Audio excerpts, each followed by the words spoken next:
In a move that would have seemed like science fiction just 5 years ago, the United States government ordered one of America's most advanced AI companies to shut down access to its most powerful models for everyone worldwide. Not just competitors.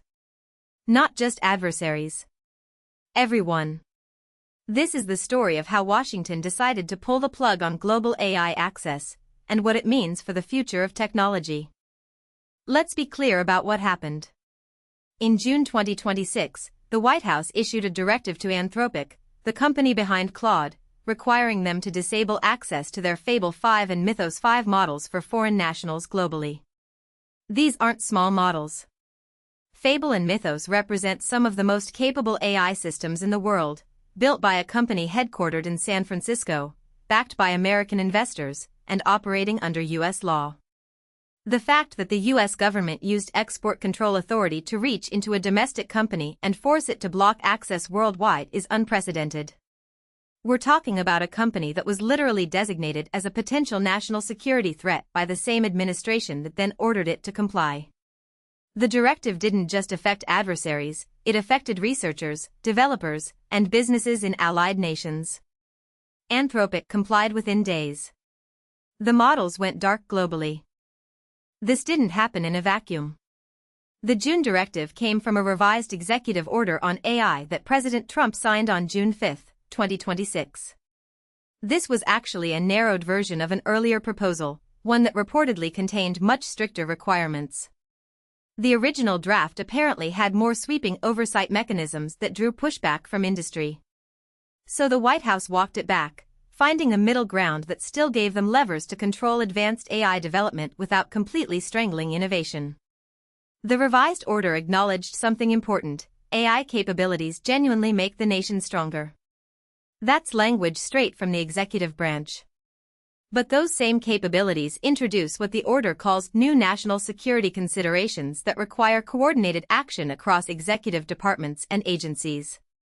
So you have this tension baked into the policy itself: AI is good for America, but AI is also dangerous enough to warrant government control. The order established a framework for that coordination, and the Anthropic directive was apparently one of its first major test cases.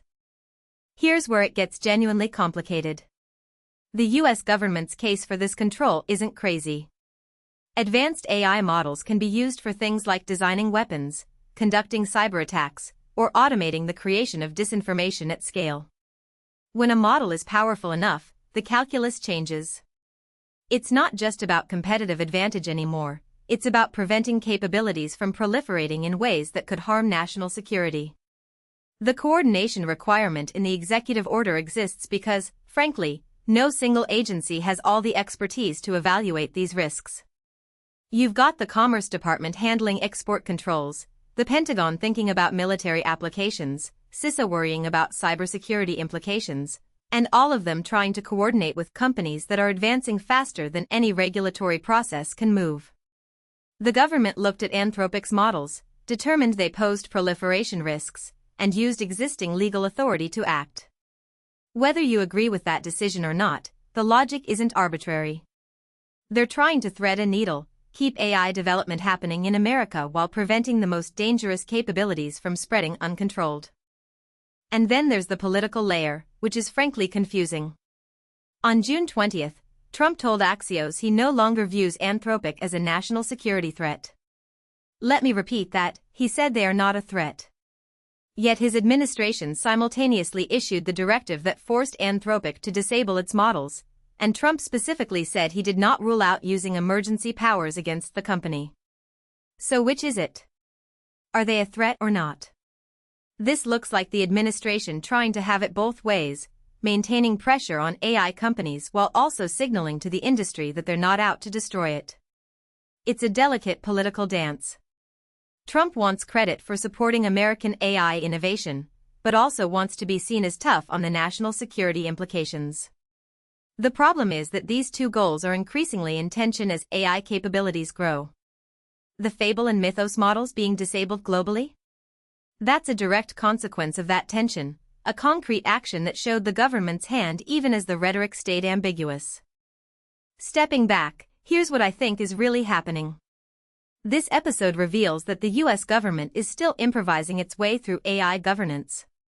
There's no comprehensive regulatory framework. There are executive orders, export controls, and agency-by-agency coordination trying to fill that gap. The result is policy that feels reactive, sometimes contradictory, and almost always behind the technology curve. But here's what else this shows. The US government has decided AI is important enough to assert control over, even at the cost of disrupting its own domestic companies and alienating allied nations. That tells me something significant about how Washington views AI's strategic importance. They're willing to use heavy-handed tools like export controls to manage the risks, even if it means the US tech sector loses some global market share and goodwill. The question nobody can answer yet is whether this approach actually works. Can you contain AI capabilities through controls? Or does it just drive development underground, or to jurisdictions beyond American reach? My honest take, we don't know. We're in an experiment nobody designed and nobody fully understands. The Anthropic Directive wasn't just about one company or two models. It was a shot across the bow, a signal that the US government sees itself as the ultimate arbiter of what happens with advanced AI, even when that AI is developed by American companies for American markets. The coordination requirement in the executive order is now law, which means more directives like this are probably coming.